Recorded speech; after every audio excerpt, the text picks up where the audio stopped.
কি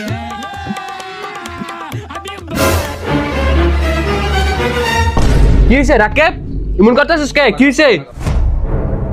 hello doctor, emergency আমার বাড়িতে আইন। আমার বন্ধু জান কেমন করতেছে।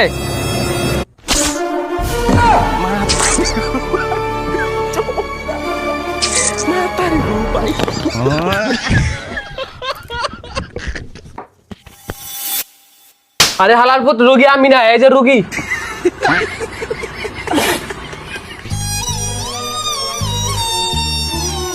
I am sorry. আর রুগীর এমনও আছে, রুগীর ইমার্জেন্সি একটা নাপা খাওয়াইতে হইব। আরে নাপা কেন? আমার বন্ধু তোর পেট ব্যথা। আরে ইমার্জেন্সি ডাক্তারের কাছে সব রোগের সমাধান হয়েছে, নাপা তাই ইমার্জেন্সি একটা নাপা খাওয়াইতে হইব। আরে রাখেন, নাপা আমার ঘরেই আছে, ওই যে ওইখানে লন।